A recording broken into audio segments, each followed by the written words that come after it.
अस्सलाम वालेकुम नाजरीन।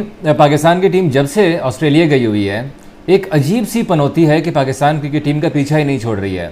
चलें, अगर हम इंडिया में होते तो हम कह सकते थे कि काला जादू करते हैं, बांग्लादेश में होते तो हम कहते हैं कि काला जादू किया हुआ उन्होंने, इसीलिए पाकिस्तान की टीम के मसाइल हैं कि ख़त्म होने का नाम ले रही है। परफॉर्मेंस तो एक जगह है कि वो तो हमारी बदतरीन है ही, लेकिन अब खिलाड़ियों की जो इंजरीज का सिलसिला है ना, वो बढ़ता जा रहा है, वो कम होने का नाम नहीं ले रहा। दुनिया की बाकी टीमें हैं कि जहाँ पर परफॉर्मेंसेज देते हैं खिलाड़ी, एक आध प्लेयर इंजर्ड हो जाते हैं, लेकिन यहाँ पर एक नहीं, दो नहीं, कई सारे खिलाड़ी इंजर्ड हो गए, वो भी सिर्फ दौरे ऑस्ट्रेलिया में। बाकी खिलाड़ी जो इंजर्ड है पाकिस्तान में, वो तो एक लंबी लिस्ट पड़ी हुई है ना। पहले कहा कि जनाब इब्रार अहमद इंजरी का शिकार हो चुके हैं, पहले टेस्ट मैच से बाहर हो गए, फिर पता चलता है जी नुमान अली इंजरी का शिकार हो गए, नहीं खेल सके, फिर पता चलता है कि जनाब खुरम शहजाद साहब भी इंजरी का शिकार हो गए, उनको तो टेस्ट के सीरीज से रूल आउट कर दिया गया। आज जब हम सुबह सुबह उठे, क्योंकि जाहिर सी बात है टाइम डिफरेंस है थोड़ा सा ऑस्ट्रेलिया का और पाकिस्तान का, तो जनाब पीसीबी की प्रेस रिलीज आई हुई थी कि नुमान अली साहब भी टेस्ट सीरीज से बाहर हो गए। लो जी, हूँ की रह गया पाकिस्तान को, जेड़े स्पिनर सन टॉप क्लास थे वो दोवें बाहर हो गए हैं। अब इब्रार अहमद की इंजरी के हवाले से सवाल हुआ तो वो कहते हैं कि इब्रार अहमद भी अभी ठीक नहीं हुए, मतलब दूसरे टेस्ट मैच से वो भी बाहर हो गए। अब सिर्फ साजिद खान है जिनको इब्रार के मुतबादल के तौर पर भेजा गया था, लेकिन पाकिस्तान की सिलेक्शन कमेटी ने भी कुछ बड़े फैसले कर लिए।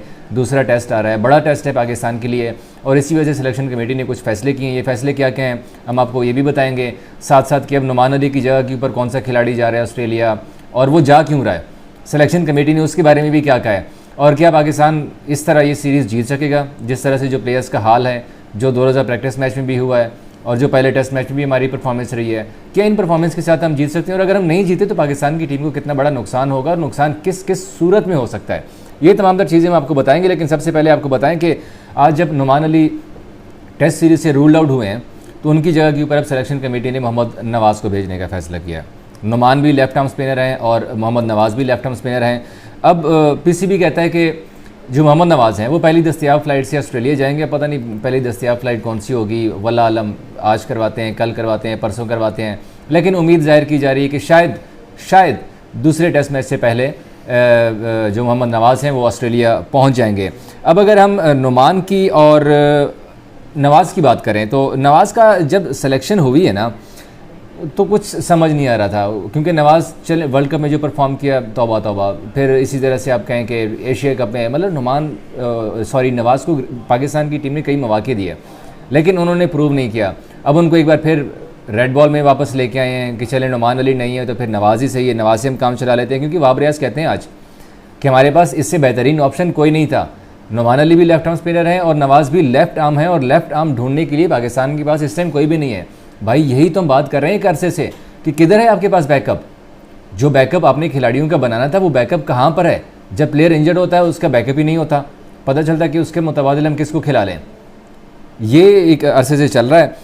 लेकिन सबसे पहले मैं आपको थोड़ा सा नुमान और नवाज़ का कंपैरिजन करता हूँ। मोहम्मद नवाज़ साहब का भी टेस्ट मैचेस में कोई शानदार रिकॉर्ड नहीं है। 6 टेस्ट मैचेस में नवाज़ साहब ने 16 विकेटें ली हैं। अब आप अंदाज़ा लगा सकते हैं, 6 टेस्ट मैच, 12 इनिंग्स होती हैं, और उन 12 इनिंग्स में जनाब की सिर्फ 16 विकेटें हैं। अच्छा जी, नवाज़ को कहते हैं कि बैटिंग का भी एजाज़ है, ऑलराउंडर है, बैटिंग भी अच्छी कर लेते हैं, तो बैटिंग भी बता देते हैं। 6 मैचेस में सिर्फ 10 इनिंग्स खेली हैं। 10 इनिंग्स बहुत बड़ी इनिंग्स होती हैं। और रन्स वाला कितने बनाए हैं? सिर्फ 144 रन्स 10 इनिंग्स में बनाई हैं, और एवरेज तकरीबन 16 है। इस बात पर तो वैसे नवाज़ के लिए तालियां बनती है, और पाकिस्तान क्रिकेट टीम की मैनेजमेंट की भी अफसोस ही कर सकते हैं कि यार अभी तक आप लोगों ने दुनिया पता नहीं कहाँ से कहाँ पहुँच गई है, और आप लोगों ने अभी तक प्लेयर्स के बैकअप भी तैयार नहीं किए। अब नवाज़ साहब को ऑस्ट्रेलिया भेज रहे हैं, देखें वहाँ पे वो क्या तीर मारते हैं, क्योंकि वो ऑलरेडी न्यूजीलैंड के खिलाफ सिलेक्शन अपना जो 17 रुकनी स्क्वाड अनाउंस किया था चंद दिन पहले वाब रियाज साहब ने, T20 का, उसमें भी हिस्सा है। तो ऑस्ट्रेलिया से फिर डायरेक्ट उन्होंने कहा कि चलो ठीक है यार, ऑस्ट्रेलिया से वापस आएगा तो क्या इतना लंबा सफ़र है, तो ऑस्ट्रेलिया से 2 घंटे की फ़्लाइट है, न्यूजीलैंड भेजेंगे उसको कि चलो आप T20 खेलने चले जाओ वहाँ पर, वो 2 घंटे की फ़्लाइट है, तो इसीलिए उन्होंने अब नवाज़ को वहाँ पर भेजा है। लेकिन फैंस का रिएक्शन बड़ा दिलचस्प आ रहा है जब से ये पीसीबी ने अनाउंस किया ना कि मोहम्मद नवाज़ अब नुमान अली को रिप्लेस करने जा रहे हैं ऑस्ट्रेलिया। कुछ फैंस कह रहे हैं कि नवाज़ के पास शायद कोई तगड़ा किस्म का काला इलम वाला बाबा है, जो वो पीसीबी के ऊपर फूंकता रहता है और वो उसकी सिलेक्शन हो जाती है, और उनकी सिलेक्शन हो जाती है, वो टीम से बाहर ही नहीं होते। तो कुछ कह रहे हैं नहीं यार, नवाज़ के पास ना कोई तगड़ी किस्म की सिफारिश है, और इसी वजह से वो टीम से बाहर नहीं होते।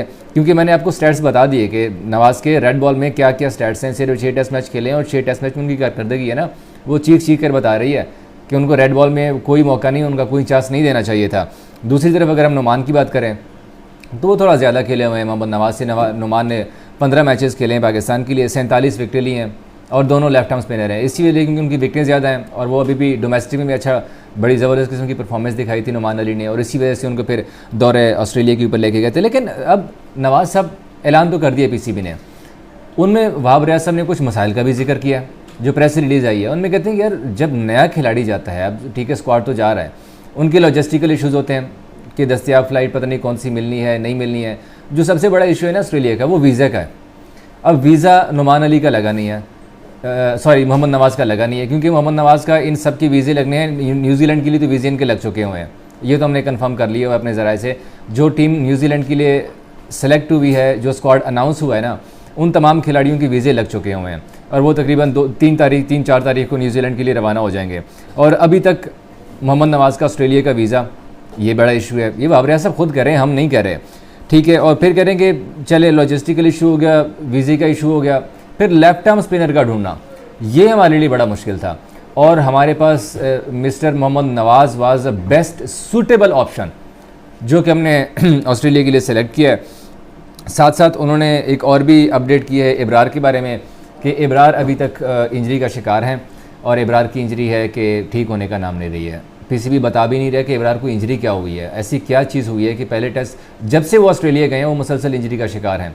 भाई अगर आप प्लेयर्स को मेंटेन नहीं कर सकते, उनकी फ़िटनेस को नहीं देख सकते, तो वहाँ पे टीम मैनेजमेंट इतनी ज़्यादा वहाँ पे क्या कर रही है। स्पिन बॉलिंग कोच है, फास्ट बॉलिंग कोच है, टीम के डायरेक्टर हेड कोच भी है वहाँ पर, कंडीशनिंग कोच भी है, बैटिंग कोच भी है, एक 2 मैनेजर भी हैं वहाँ पे, असिस्टेंट मैनेजर, फिर फिजियो, फिर मतलब एक लंबी फौज रखी हुई है, 17-18 रुकनी। खाली तो मैनेजमेंट का अरकान है वहाँ पर टीम के साथ। जितनी टीम में जो जितना स्क्वाड है ना, उससे ज़्यादा कहीं तो टीम के मैनेजमेंट के अरकान है। तो अगर इतने ज़्यादा मैनेजमेंट के बावजूद भी खिलाड़ी इंजर्ड हो रहे हैं कि जैसे इब्रार है, नुमान है, खुर्रम शहजाद है, तो फिर सवाल ये निशान तो उठता है, तनकीद तो बनती है फिर मैनेजमेंट के ऊपर कि आप लोग क्या कर रहे हैं। आप प्लेयर्स को इंजरी से बचाने का अभी तक लाएअमल क्यों नहीं बनाया पीसीबी ने। यहाँ भी अगर हम बात करें तो एनसी में कितने ज़्यादा प्लेयर्स इंजर्ड बैठे हुए हैं। शादाब का नाम लें, एहसान का नाम लें, नसीम है, हसनैन है, वो अरशद इकबाल और 2-3 लड़के और हैं जो डोमेस्टिक में इंजरी का शिकार हो चुके हैं। मतलब एक लंबी लिस्ट है यार पाकिस्तान की, पूरी टीम पाकिस्तान की इंजर्ड बैठी हुई है। अब आई डोंट नो कि पीसीबी उसमें क्या कर रहा है, लेकिन खैर अब नुमान का मुतबादल तो मोहम्मद नवाज़ को भेजा गया। हमारी नवाज़ के लिए बेस्ट विशेस हैं नो डाउट, क्योंकि पाकिस्तान को जीतना चाहिए, हर सूरत जीतना चाहिए।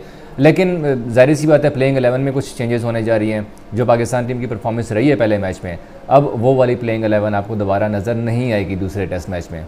कुछ तब्दीलियाँ होंगी, 3 से 4 तब्दीलियाँ मुतवक्के हैं।